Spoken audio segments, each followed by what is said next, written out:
Meus amados irmãos, a graça e a paz do Senhor Jesus Cristo. Estou aqui com a Escritura Sagrada para nós pensarmos um pouco e eu quero convidar você a refletir na Palavra de Deus e eu quero convidar você a abrir a sua Bíblia em 1 Coríntios, no capítulo 15, nós vamos ler o versículo 19 e vamos ler outros textos depois, mas vamos começar com este. 1 Coríntios 15, 19. Vamos falar com Deus. Pai querido, aqui estamos nós diante da Tua Palavra e vamos refletir um pouco sobre aquilo que a Escritura nos ensina. Por isso rogamos, Deus, ilumina o entendimento do Teu povo para que todos possam ser abençoados por Ti na proclamação da Tua Palavra. Oramos em nome de Jesus. Amém.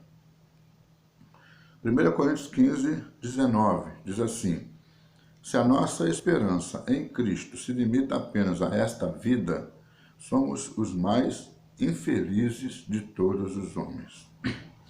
Amados, eu quero pensar com você um pouco sobre a fé que vale para todo sempre. A fé que vale para todo o sempre. A fé cristã, a fé daqueles que foram alcançados pela graça do Senhor Jesus Cristo, é uma fé eterna. Ela vale para hoje, ela vale para todos os tempos na face da terra e ela vale para a eternidade. Muitas vezes a gente está tão focado naquilo que precisa aqui neste mundo que se esquece disso. É importante que a gente cuide das nossas coisas, mas não podemos deixar que as preocupações desta vida, que os projetos desta vida tomem toda a nossa mente, todo o nosso foco. Nós vivemos aqui, mas não somos daqui. Um dia vamos ter que sair, a gente sabe disso, né? E a gente precisa se lembrar disso. E aqui o que Paulo está dizendo é justamente isso. Se a nossa esperança em Cristo se limita apenas a esta vida, se é aqui que o Senhor vai nos valer, né, e acabou, nós somos os mais infelizes de todos os homens. Por quê? Porque não é esta a fé que a palavra de Deus vem nos trazer. E o Senhor, né, na Bíblia, na Escritura Sagrada, ele está presente no cotidiano do ser humano aqui na face da terra, mas ele está presente, né, e estará presente sempre, por toda a eternidade na vida do ser humano, depois que ele sair da face da terra. Eu anotei aqui algumas coisas para a gente poder pensar a respeito. O cristianismo, ele tem como uma coisa que está na sua essência a mensagem apocalíptica. A mensagem apocalíptica que é a mensagem que fala do fim desta terra, do fim da história da humanidade neste mundo e o início da vida eterna, o início da vida no céu. O teólogo Eugene Bultmann disse que o cristianismo é escatológico. O cristianismo é escatológico. Os teólogos, estudando, né, a palavra lá naqueles originais de hebraico, grego, pesquisando aramaico, pesquisando a história, o contexto geográfico e tudo mais, eles acabam entendendo que o cristianismo ele tem essa característica de não ser uma coisa apenas daqui, né? É uma coisa daqui, mas é uma coisa do que vem ainda, daquilo que está por vir. Eu anotei aqui alguns textos para a gente pensar a respeito. E eu queria que a gente refletisse sobre o que a palavra de Deus fala nessa questão da fé. A fé que vale para todos sempre. Eu anotei aqui alguns textos. No Antigo Testamento, a gente vai encontrar que os antigos, os servos de Deus do passado, eles tinham essa fé. E eles anunciavam esta fé que vale para todos sempre, essa fé que é eterna. A gente vai encontrar lá em Isaías, por exemplo, né, textos muito conhecidos, como lá no capítulo 9, quando fala daquele que é chamado, né, Pai da Eternidade. Ele está profetizando a vinda do Senhor Jesus Cristo, que nasceria lá em Belém, e ele está dizendo que aquele reinado desse que viria, desse que está sendo anunciado, seria um reinado que estaria estabelecido desde agora e para sempre, ou seja, um reinado que não teria fim. No capítulo 11, a gente vê aquela descrição que o profeta faz de um reino que tem paz, né? Uma paz que, humanamente falando, não dá para se imaginar. É impossível, humanamente falando. Onde não há violência, não se fará mal nem dano algum em todo o meu santo monte, diz ali a palavra de Deus através do profeta Isaías. Mas eu queria ler aqui um texto e queria que você prestasse atenção. Diz assim a palavra de Deus: Pois eis que eu crio novos céus e nova terra, e não haverá lembrança das coisas passadas, jamais haverá memória delas. Mas vós folgareis e exultareis perpetuamente no que eu crio, porque eis que crio para Jerusalém alegria e para o seu povo regozijo. E exultarei por causa de Jerusalém, e me alegrarei no meu povo, e nunca mais se ouvirá nela nem voz de choro, nem de clamor. Não haverá mais nela criança para viver poucos dias, nem velho que não cumpra os seus. Porque morrer aos 100 anos é morrer ainda jovem, e quem pecar só aos 100 anos será amaldiçoado. Eles edificarão casas, e nelas habitarão, plantarão vinhas e comerão o seu fruto. Não edificarão para que outros habitem, não plantarão para que outros comam, porque a longevidade do meu povo será como a da árvore, e os meus eleitos desfrutarão de todas as obras das suas próprias mãos. Não trabalharão debalde, nem terão filhos para a calamidade, porque são a posteridade bendita do Senhor, e os seus filhos estarão com eles. E será que antes que clamem, eu responderei? Estando eles ainda falando, eu os ouvirei. O lobo e o cordeiro pastarão juntos, e o leão comerá palha como boi. Pó será a comida da serpente. Não se fará mal nem dano algum em todo o meu santo monte, diz o Senhor. Esse texto descreve aqui uma situação também de paz e segurança sem fim. É algo perfeito, algo que Deus estabelece e que agora vai valer. O profeta está usando a linguagem que Deus lhe dá para descrever essa situação. E isso aqui é o profeta Isaías. Esse novo céu e essa nova terra que está sendo prometida por Deus, anunciada, está sendo anunciada através do profeta Isaías. Ou seja, lá na antiguidade, lá no tempo ainda do Antigo Testamento, já se levava essa mensagem a respeito das coisas eternas, as coisas que serão estabelecidas para todos sempre. A gente conhece também o texto de Ezequiel 47, muito lido e pregado, anunciado. E nesse texto de Ezequiel 47, a gente vê aqui uma descrição de um rio que sai lá do santuário e vai regando a terra por onde passa. E esse rio aqui é o rio da água da vida. E a gente encontra aqui no versículo 12, Ezequiel 47, versículo 12, junto ao rio, as ribanceiras de uma e de outra banda, nascerá toda sorte de árvore que dá fruto para se comer. Não fenecerá a sua folha, nem faltará o seu fruto. Nos seus meses produzirá novos frutos, porque as suas águas saem do santuário. O seu fruto servirá de alimento e a sua folha de remédio. A gente vai encontrar uma descrição de algo parecido lá em Apocalipse, capítulo 22, quando fala do rio da água da vida. Ou seja, o profeta Ezequiel, lá na antiguidade, falando a respeito de uma coisa que virá a ser estabelecida por Deus como um bem que se firmará para todo sempre. Eu separei aqui também o texto de Daniel.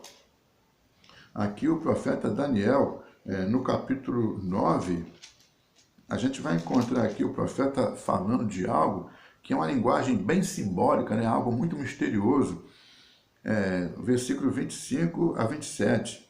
Sabe e entende, desde a saída da ordem para restaurar e para edificar Jerusalém, até ao ungido, ao príncipe, 7 semanas e 62 semanas.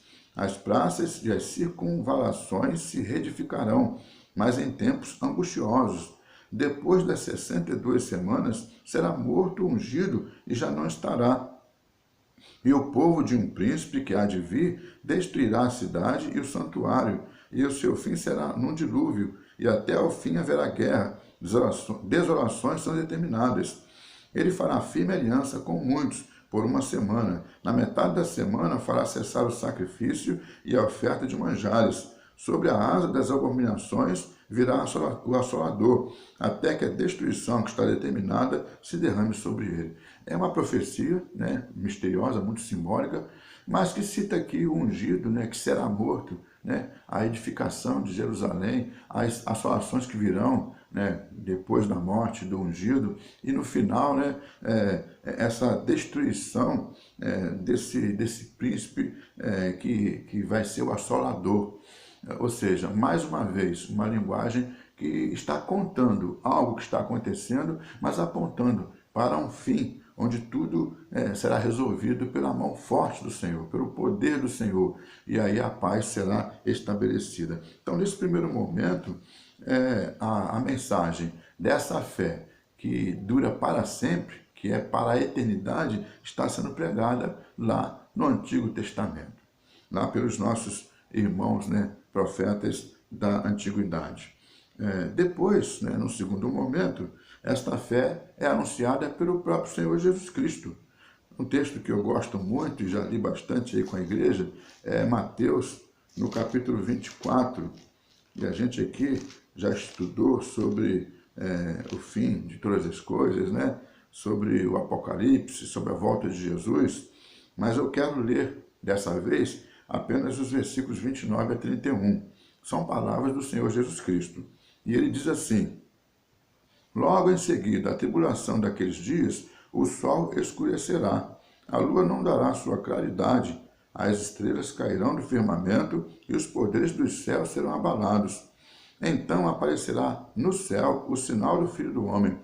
Todos os povos da terra se lamentarão e verão o Filho do Homem vindo sobre as nuvens do céu com poder e muita glória. E ele enviará os seus anjos com grande clangor de trombeta, os quais reunirão os seus escolhidos dos quatro ventos de uma e a outra extremidade dos céus. É o Senhor Jesus Cristo falando da sua volta, falando do dia, né, do momento em que ele vai aparecer nos céus e vai mandar com que os anjos possam pegar os remidos, levar os remidos, né? É o arrebatamento da igreja. O Senhor Jesus Cristo, ele mesmo fala disso. Aqui, posteriormente, né, no capítulo 25, ele está fazendo trazendo um ensino, uma mensagem a respeito da perseverança, né, no trabalho, da vigilância, e no texto de 31 a 46 do capítulo 25 de Mateus, Jesus fala do grande julgamento, né? O momento em que será determinado aquilo que vai para o justo, né? Diz aqui a palavra: vinde benditos de meu Pai, entrai na posse do reino que vos está preparado desde a fundação do mundo. É o 25, 34. E no 25, 41, né? Apartai-vos de mim, malditos, para o fogo eterno, preparado para o diabo e seus anjos. O Senhor Jesus Cristo, ele mesmo falou desta fé. Ele aqui esteve, e enquanto aqui esteve, ele fez os sinais e prodígios, né, resolvendo a vida das pessoas. Os apóstolos que vieram depois dele, e depois toda a igreja, né, sinais foram seguindo aqueles que serviam ao Senhor Jesus Cristo. Mas a mensagem do Senhor Jesus Cristo era sempre uma mensagem apontando para uma fé que dura para todo sempre. A fé precisa ser algo presente hoje, porque a nossa vida aqui precisa dessa fé, nós precisamos dessa fé nessa vida, mas é algo que tem que ser lembrado, é para a eternidade, porque um dia a gente vai sair daqui e a gente vai precisar dessa fé para poder ter a nossa vida resolvida com Deus. E além disso, né, em último lugar, esta fé ela foi anunciada pelos apóstolos. A igreja anunciou esta fé e os apóstolos, né, foram aqueles que começaram. O apóstolo Paulo, a gente vê aqui muitas vezes o apóstolo Paulo falando a respeito das coisas futuras. Mas eu separei aqui a primeira carta que ele escreve aos Tessalonicenses, no capítulo 4, quando ele fala no versículo 16 e 17, ele fala assim: porquanto o Senhor mesmo, dada a sua palavra de ordem, ouvida a voz do arcanjo e ressoada a trombeta de Deus, descerá dos céus, e os mortos em Cristo ressuscitarão primeiro. Depois nós, os vivos, os que ficarmos, seremos arrebatados juntamente com eles entre nuvens para o encontro do Senhor nos ares, e assim estaremos para sempre com o Senhor. Palavra que o apóstolo Paulo está dizendo, descrevendo aqui também, como Cristo fez ali no texto que nós lemos, o arrebatamento da igreja, quando nós seremos levados à presença do Senhor. Pedro, na segunda carta de Pedro, nós vamos ver no capítulo 3, o apóstolo Pedro falando a respeito também da volta do Senhor, dessa fé futura, né, dessa escatologia apocalíptica do fim das coisas. Ele fala no versículo 10, virá entretanto, né, a volta do Senhor, virá entretanto esse dia, né, como ladrão, virá entretanto como ladrão o dia do Senhor, no qual os céus passarão com estrepitoso estrondo, e os elementos se desfarão abrasados, também a terra e as obras que nela existem serão extintas. Isso aqui é descrito também lá no Apocalipse pelo apóstolo João. O momento em que tudo que existe, né, céus e terra, tudo que a gente vê, será destruído na volta do Senhor. Também, né, lá em Apocalipse, que o apóstolo João escreve, nós vamos ler aqui o capítulo 19, o versículo 20. Apocalipse 19, 20. Diz assim, mas a besta foi aprisionada, e com ela o falso profeta, que com os sinais feitos diante dela, seduziu aqueles que receberam a marca da besta e eram os adoradores da sua imagem. Os dois foram lançados vivos dentro do lago do fogo que arde em enxofre. É o final de todas as coisas, não só haverá destruição de céus e terra, não só haverá o arrebatamento da igreja, não só será estabelecida após isso a paz, né, e o bem eterno que o Senhor estará trazendo, mas o inimigo também será destruído, né? A besta e o falso profeta serão destruídos e não mais terão voz, não mais terão ação, serão lançados para sempre no inferno, que foi preparado para o diabo e seus anjos, conforme nós lemos agora há pouco que o Senhor Jesus Cristo falou.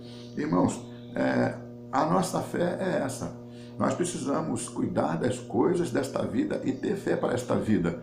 Porque se nós não tivermos fé para esta vida, a gente não vai vencer as dificuldades. Nós temos muitas alegrias, mas temos muitas lutas também. Nós temos momentos de provações e somos tentados muitas vezes. Por isso precisamos ter fé para poder vencer nesta vida. E ter fé também para desfrutar nesta vida das bênçãos de Deus. Porque Deus está cuidando de nós todos os dias. As misericórdias dele estão sobre nós para cuidar de nós todos os dias. Mas nós precisamos nos lembrar que a nossa fé em Cristo não se limita a esta vida. As bênçãos, os milagres, as providências, as vitórias, os cuidados, não são só para esta vida. A nossa fé em Cristo é para a vida eterna, é para a eternidade, é para depois que esta vida passar.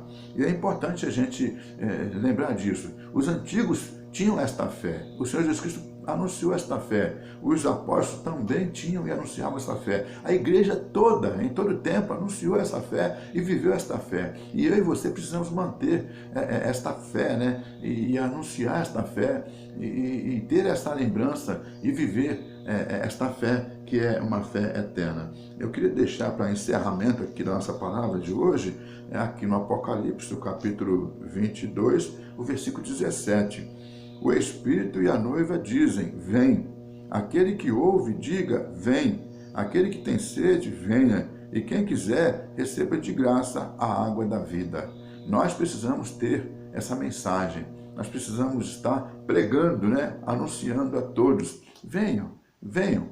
Como a gente canta, né? Todos que têm sede, né? De justiça, de água viva e querem dar a paz. A gente está neste mundo para poder pregar essa mensagem e anunciar que existe uma água da vida, que a partir do momento que brota no coração, né, jorra no coração de uma pessoa, vai ser para todo sempre, para a eternidade. E a gente vai deixar este mundo um dia. Tudo que a gente tem aqui, né, vai ficar por aqui, mas a gente vai para sempre morar no céu com o Senhor e vamos viver eternamente naquilo que Ele estabeleceu para nós. A nossa vitória final será eterna, porque a nossa fé é para agora e é para todo sempre. Que Deus te abençoe, em nome do Senhor Jesus Cristo.